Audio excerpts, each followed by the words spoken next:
大家好，我是李学正。今天我又有一股力量了，又有一种思路了。因为我刚才朋友发了一篇这个新华社这个采访中国演出协会这个关于惩罚劣迹艺人的一篇报道。这篇报道的出现，我非常明白，显然是应对这几天我对中国演出协会这个质疑的回应。但这种回应我要分析一下，你演出协会为什么不直接回应，还找了一家媒体，找了新华社的记者进行回应？但是你回应了吗？你整通篇，不管新华社记者的提问还是你的回答，都是大家认同的道理。这些问题没有一个人质疑你。至于为什么处罚的重要意义，这还用你说吗？我们每一个人都知道，对吧？对劣迹艺人必须惩罚，必须净化我们娱乐圈的环境，对吧？这是时代的需要，人民的需要。我们每一个从业者，包括老百姓，对我们娱乐圈的乱象早就恨之入骨。清朗行动、整顿活动势在必行，不用你讲这些道理，对不对？不用讲那些道理，还引用国务院办公厅、中宣部等等等，是这些单位都要求。但是这些权利、这些东西谁授权给你了？你自身有没有这个资格来承担起国务院办公厅、中宣部布置的这些任务，对不对？是的，你反复讲这是行业内部的，我们对内部产生效力。那么你为什么处分了那些不是会员的呢？另外一个，你为什么不让新华社通过提问来回应我质疑的那些重点问题？比如六间房直播公司的老板，你们的秘书长是不是六间房的负责人？六间房是不是有他的背后是不是有日本的资本？六间房是不是因为涉黄被处罚了？你们这么一个劣迹斑斑的单位出来做直播协会的秘书长，为什么不回应？我们老百姓问的就是在这一点。你通篇的回答，通篇的报道全是罔顾所有而言他，避重就轻。你认为你让新华社发了这样的稿子，那么就能掩盖住你背后的黑幕吗？你觉得你因为新华社的采访，你就能堵住我的质疑吗？你认为因为有了新华社，有了前两天法制日报的采访报道，就能够阻止住这场舆论的质疑吗？这些国家的正规媒体做的都非常好，包括新华社，包括前两天这3篇文章，对不对？那篇文章我都认为他内心是同意我这个质疑的。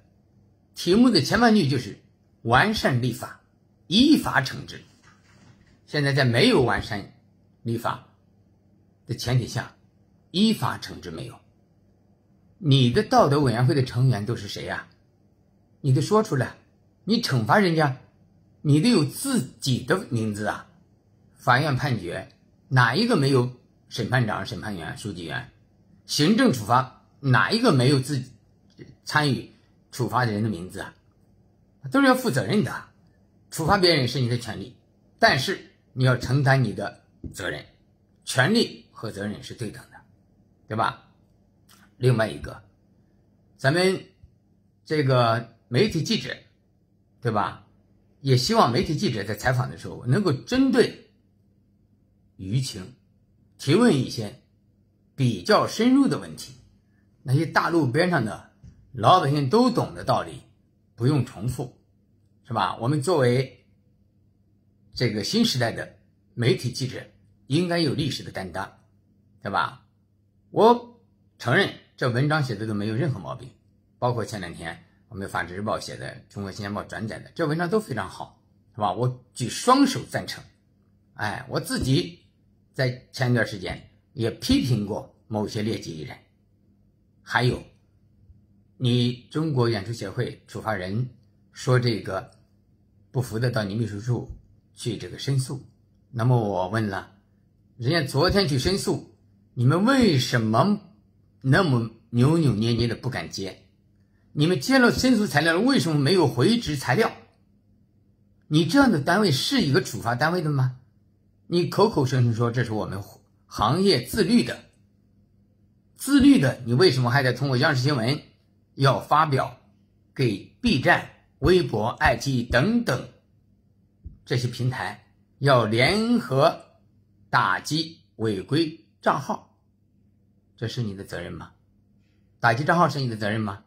这些账号是你的会员吗？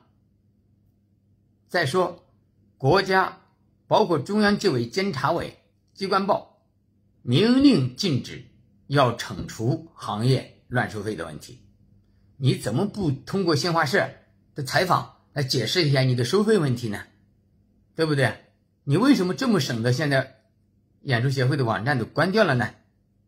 你为什么你自己的收费问题几千万的收费哪去了？不通过新华社的记者来回应一下呢？所以你这种回应还不如不回应，是吧？明显的显示出了自己的内心的空虚，通过熟人，通过你们的关系找到国家媒体来发声明，试图蒙蔽过关。我告诉你，这是不可能的，对不对？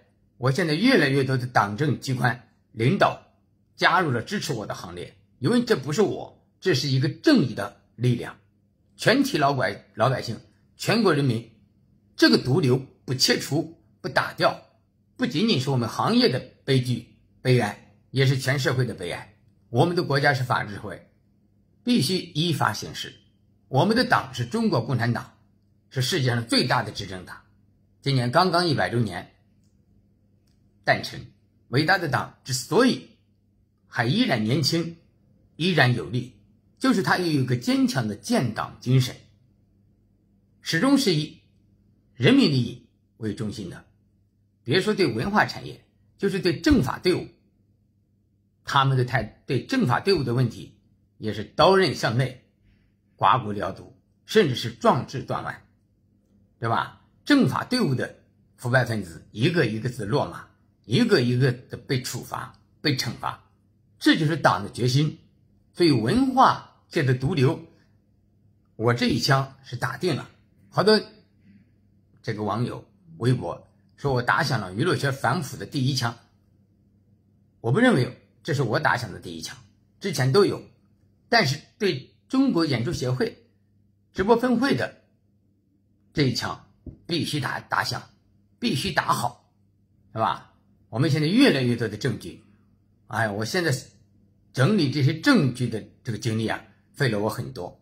但是我今天看了这篇文章，这个公众号，我有点不满意，对不对？程序正义始终没提到，自身的资格问题没有提到，六间房这个老板当秘书长的问题没有提到，日本资本是否进入到你们这个协会里面了没有提到，这些最关键的问题没有提到，这就是我们需要继续质疑的。我也希望广大的热心的网友，为了我们的未来，为了我们美好的时代，为了我们党的利益，为了我们全体人民的利益，为了我们党的事业，为了我们全体人民的利益，为了我们民族的利益，我们必须站起来，向一切邪恶势力做坚决的斗争。这一天，胜利的这一天马上到来。谢谢大家。